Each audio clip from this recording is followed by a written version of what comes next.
Hello friends, Gayatri క్రియేషన్కు స్వాగతం. గాయత్రి క్రియేషన్లో ఈరోజు మనం భారత చరిత్ర గత ఎపిసోడ్ తర్వాత చెప్పుకోబోతున్నాం. యశస్కుడి సంతతి కొంతకాలం కాశ్మీర్ను పాలించిన మీదట పర్వగుప్తుడనే రాజు రాజయ్యాడు. పర్వతగుప్తుడు కొడుకు రాజ్యానికి వచ్చాక అతని భార్య దిద్దా అనే ఆమె రాజ్యభారం తానే వహించింది. 1003 దాకా ఆమె రాజ్యం చేసిన తర్వాత తన కిరీటాన్ని సంగ్రామరాజు అనేవాడికి ఇచ్చింది. ఇతను లోహవంశ స్థాపకుడు. సంగ్రామరాజు కాలంలోనే గజ్నీ మహమ్మద్ ఉదయభాండపుర రాజ్యంపై దండెత్తాడు. కాశ్మీర్ నుంచి సహాయం అందినప్పటికీ ఉదయభాండపురం ఓడిపోయింది.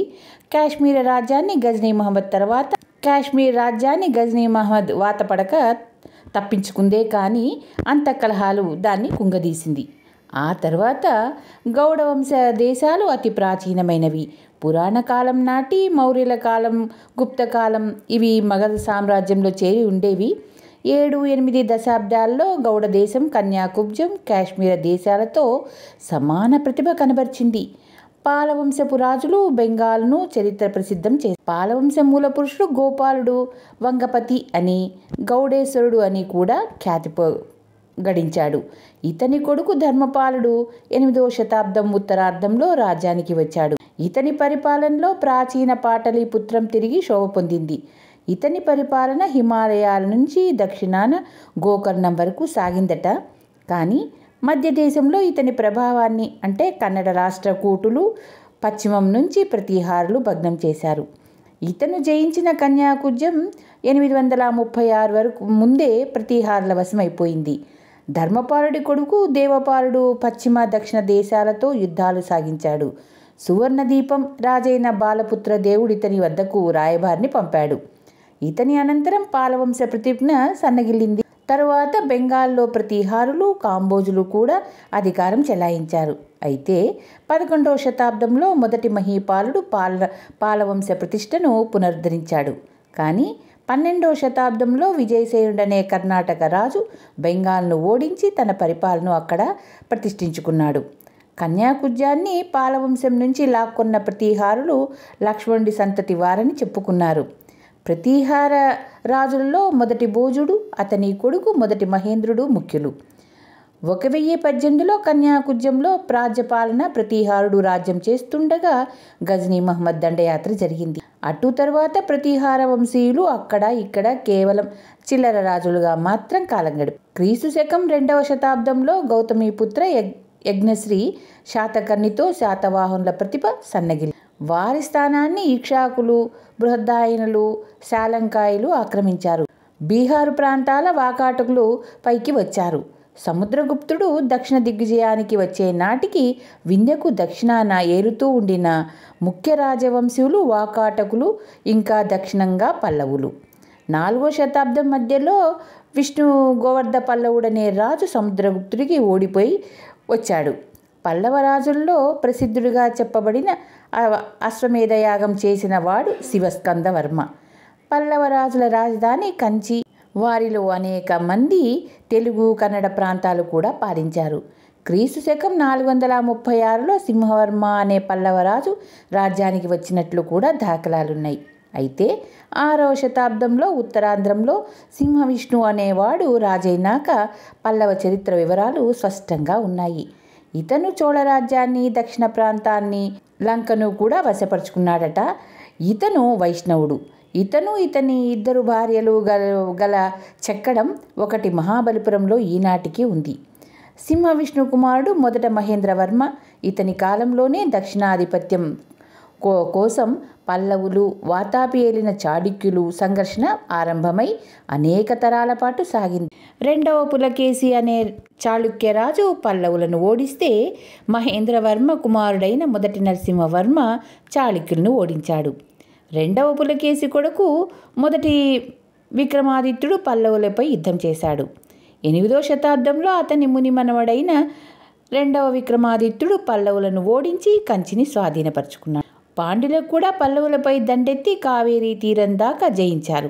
చివరకు 9వ శతాబ్దం అంతంలో ఆదిత్య చోళుడనేవాడు అపరాజిత పల్లవుణ్ణి ఓడించి పల్లవ వంశాన్ని పదభ్రష్టం చేశాడు. భారత చరిత్రలో పల్లవుల పాత్ర చారిత్రకంగానూ సాంస్కృతికంగానూ చెప్పుకోదగింది. దక్షిణాపథంలో ఒక గొప్ప సామ్రాజ్యాన్ని వారు మొదటగా నిర్మించారు. వారి ప్రతిభ లంక అంటే సింహళం దాకా ప్రసరించింది.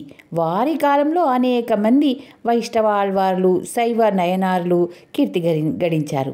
వారి కాలంలో కంచి బ్రాహ్మణ బౌద్ధ సంస్కృతులకు కేంద్రమైంది. విచిత్రచిత్త అనే బిరుదు గల మొదటి మహేంద్రవర్మ గృహశిల్పాల పద్ధతి అమలు చేశాడు. ఆయన మత్త విలాస ప్రహసనం అనే హాస్య నాటికను కూడా రచించాడు. పుదుక్కోట సంస్థానంలోని ఒక గృహలో కనిపించిన చిత్తరువులు ఇతని కాలంవేనని నిర్ణయించారు. ఇతని కొడుకు నరసింహవర్మ మహామల్లుడు. ఇతని పేరునే మహాబలిపురం, మహామల్లపురం ఏర్పడింది. ఇక్కడి శిల్పాలను చూడడానికి జనం దేశ విదేశాల నుంచి వస్తారు.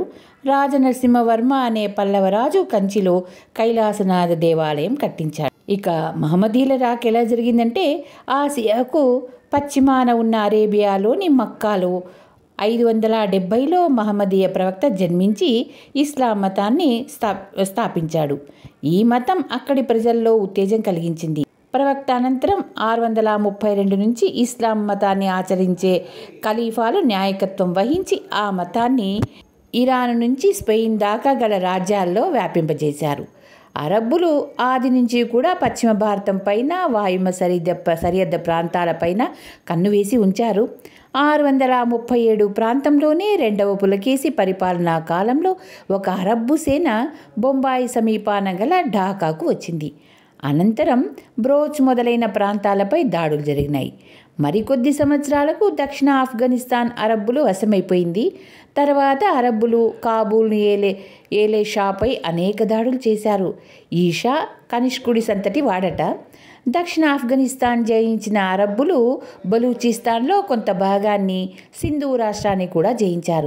ఇరాక్ గవర్నర్ అయిన ఆల్ ముజఫర్ యొక్క అల్లుడు మహమ్మద్ ఇరాక్ కాసిం అనేవాడు దేశద్రోహులైన బౌద్ధుల సామంతుల రాజుల సహాయంతో 712లో సింధు నది దాటి అనేక నగరాలు జయించాడు. సింధు దిగున లోయ యావత్తూ అరబ్బు వశమైపోయింది. అరబ్బుల పురోగమనాన్ని అరికట్టిన వారు దక్షిణాన చాళుక్యులు, తూర్పున ప్రతీహారులు, ఉత్తరాన కార్కోటకులు. ఇలా ఉండగా 962లో ఆఫ్ఘనిస్తాన్ అనేవాడు గజ్నీ రాజ్యాన్ని స్థాపించాడు. ఇతను మధ్యాసియా పాలకులకు బానిస అయి ఉండి గజ్నీలో స్వతంత్ర రాజ్యం వ్యవస్థాపన చేసి 963లో చనిపోయాడు. 977లో ఈ రాజ్యం ఇతని అల్లుడైన సబకిస్తాన్ ఆధిపత్యం కిందికి వచ్చింది. ఇతన్ని నిరోధించిన వాడు ఉదయభాండాపురపు రాజు జయపాలుడు. 997లో సబకిస్తాన్ చనిపోయిన ప్రసిద్ధుడైన అతని కొడుకు మహమ్మద్ గజ్నీకి సుల్తాన్ అయ్యాడు. 1001లో జయపాలుడు మహమ్మద్ చేతిలో చిత్తుగా ఓడిపోయి అవమానం సహించలేక చితి మీద కాలిపోయాడు. గజ్నీ మహమ్మద్ క్రమంగా పంజాబ్ను జయించాడు, స్థానేశ్వరం జయించాడు. 1015లో ఇతను కాశ్మీర్ లోయను జయించటానికి చేసిన ప్రయత్నం ఫలించలేదు.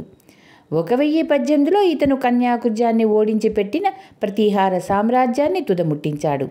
1022, 1023లో గాల్వియర్, కాలింజర్ రాజ్యాలు అతనికి లొంగాయి.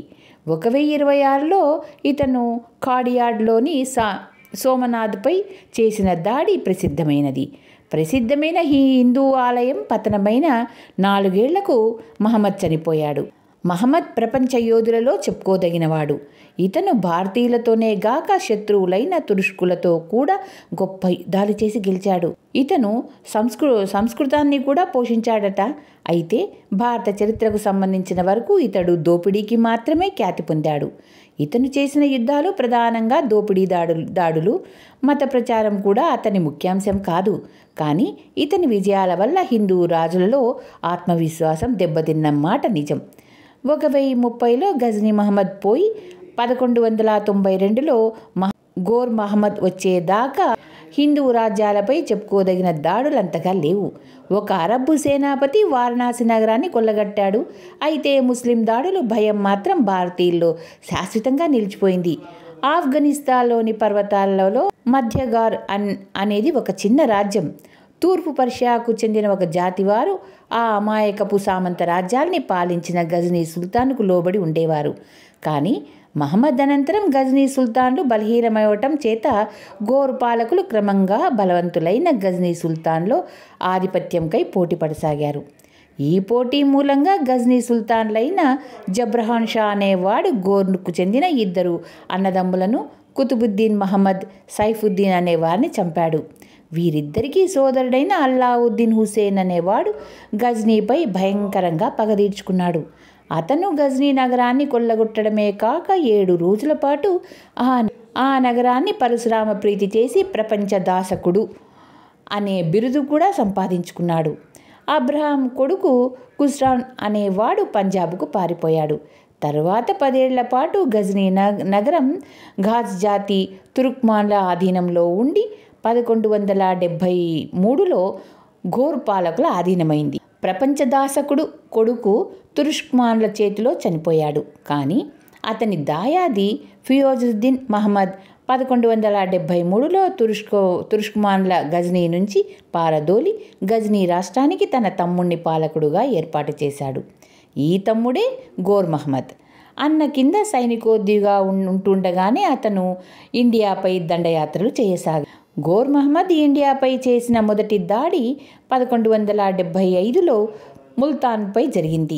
ఈ దాడి సఫలమైంది. కానీ 1178లో అతను గుజరాత్పై దాడి చేసి చిత్తుగా ఓడిపోయాడు. అయినప్పటికీ అతను మరుసటి ఏడే పేషావర్ను లోబర్చుకున్నాడు.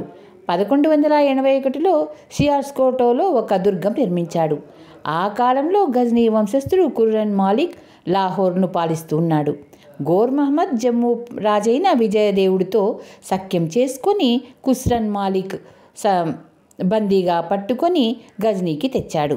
ఈ సంఘటనతో పంజాబులో గజ్నీ వంశీయులు పాలన ముగిసింది. పంజాబ్ గోర్ మహమ్మద్కు చేజిక్కటంతో ఇండియాలో ఇతర ప్రాంతాలను లోబర్చుకునే అవకాశం ఏర్పడింది. ఈ ప్రయత్నంలో అతడు రాజపుత్రులతో ముఖ్యంగా పృథ్వీరాజ్ చౌహాన్తో తలబడవలసి వచ్చింది. పృథ్వీరాజ్ కింద ఢిల్లీ, అజ్మీర్ నగరాలున్నాయి. కన్యాకుబ్జాని జయచంద్రుడనే డాహర్డల వంశస్థుడు ఏలుతున్నాడు. జయచంద్రుడు సాధారణంగా కాశీలోనే ఉండేవాడు. భారతదేశంలో ఆనాటి రాజులందరికీ జయచంద్రుడు మిన్న అని ఆ కాలపు మహమ్మదీయుల చరిత్రకారులు రాశారట. జయచంద్రుడు పృథ్వీరాజు ఏకమై ఉంటే ముస్లిం శత్రువుల సంగతి ఏమయ్యేదో కానీ వారి మధ్య సఖ్యత లేదు. జయచంద్రుడు పృథ్వీరాజు ఔన్నత్యాన్ని ఓర్చుకోలేకపోయాడు. పృథ్వీరాజును పిలవకుండానే జయచంద్రుడు తన కుమార్తెకు స్వయంవరం ఏర్పాటు చేశాడని, మీదు మిక్కిలి పృథ్వీరాజును అవమానించటానికి అతని ప్రతిమను ద్వారం వద్ద ద్వారపాలకుడ స్థానంలో ఉంచాడని, జయచంద్రుడి కుమార్తె అయిన సంయుక్త ఆ ప్రతిమ మెడలో పూలమాల వేసిందని, పృథ్వీరాజు ఆమెను తీసుకుపోయి పెళ్ళాడని కథ చెప్తారు. ఈ కథ ఎంతోమంది బుర్రకథలుగాను గేయాలుగాను పాడేవారు. 1190 అనంతరంలో గోర్ మహమ్మద్ సైన్యాలతో సహా ఇండియాపైకి వస్తున్నాడని తెలియగానే పృథ్వీరాజు 2 లక్షల అశ్విక బలంతోనూ 3000 ఏనుగులతోనూ పరాక్రమంలో ముస్లింలకు ఏమాత్రం తీసిపోని రాజపుత్ర వీరులతోనూ ఎదురు వెళ్ళాడు. స్థానేశ్వర సమీపంలో తరాయిన్ అనే చోట ముస్లిం సేనలకు రాజపుత్రులకు 1191లో యుద్ధం జరిగింది. హిందూ సేనలు గోర్ మహమ్మద్ సేనలు బాగా చికాకుపరిచి చివరకు ఓడించాయి. గోర్ మహమ్మద్ యుద్ధంలో గాయపడి గజ్నీ వెళ్ళిపోయాడు. కానీ ఆ మరుసటి ఏడు అతను మరింత గొప్ప సేనను సమకూర్చుకొని అదే చోట పృథ్వీరాజ్ సేనంతో యుద్ధం చేశాడు. ఈసారి విజయం ముస్లిందైంది. పృథ్వీరాజు శత్రుల చేతిలో చిక్కి హత్య చేయబడ్డాడు. 1192లో ముస్లింలు సాధించిన ఈ విజయం పైకి వచ్చిన వాడు కుతుబుద్దీన్ ఐబక్. భారత చరిత్రలో ప్రముఖ స్థానం వహించి ఈ కుతుబుద్దీన్ తురుష్కులకు చెందిన ఒక బానిస. ఇతను కుర్రవాడుగా ఉన్నప్పుడే ఒక వర్తకుడు ఇతన్ని నిషాపూర్ తీసుకువచ్చి ఒక కాజీకి అమ్మాడు. కుతుబుద్దీన్ కాజీ కొడుకులతో పాటు మతబోధ, సైనిక శిక్షణ పొందాడు. కాజీ చనిపోయాక ఆయన కొడుకులు తమ బానిసను ఒక వర్తకుడికి అమ్మగా ఆ వర్తకుడు అతన్ని గజ్నీకి తెచ్చి గోర్ మహమ్మద్కు అమ్మాడు. కుతుబుద్దీన్ సహాయం కూడా ఉండుండి 1194లో కాశీ కన్యాకుబ్జం రాజైన జయచంద్రుడు గోర్ మహమ్మద్కు ఓడిపోయి నిశాతుడై ఉన్నప్పుడు కుతుబుద్దీన్ సహాయం కూడా ఉండింది. 1197లో ఇతడు గుజరాత్ రాజధాని కొల్లగొట్టాడు. 1202లో కాలింజర్ అంటే బుందేల్ఖండ్ కోటను ముట్టడి పెట్టి 50,000 మంది స్త్రీలను, పురుషులను ఖైదీగా తీసుకున్నాడు. గోర్ మహమ్మద్కు కుతుబుద్దీన్ కుడి భుజమైతే అసియుద్దీన్ మహమ్మద్ అనేవాడు ఎడమ భుజం. ఇతను బీహారు, పశ్చిమ బెంగాల్లో కొంత భాగం, అనేక ప్రాంతాలను గెలిచి ముస్లిం రాజ్యాల్లో కలిపేశాడు. తన అన్న చనిపోయాక 1203 ఫిబ్రవరిలో గోర్ మహమ్మద్ గజ్నీ, గోర్ ఢిల్లీలకు ప్రభు అయినాడు. 1205లో ఇతను మధ్య ఆసియాలో యుద్ధం చేసి పెద్ద అపఖ్యాతికి గురయ్యాడు. భారతదేశంలోని ఇతని సామ్రాజ్యంలో అరాచక లక్షణాలు కలిగినాయి. అతను తిరిగి వచ్చి ఈ అరాచకాన్ని అణచగలిగాడు. కానీ త్వరలోనే అతను లాహోర్ నుంచి గజ్నీకి వెళుతుండగా 1206 మార్చి 15న కొందరు హంతకులు అతన్ని హత్య చేశారు. ధన్యవాదాలు. మిగిలిన భాగం నెక్స్ట్ ఎపిసోడ్లో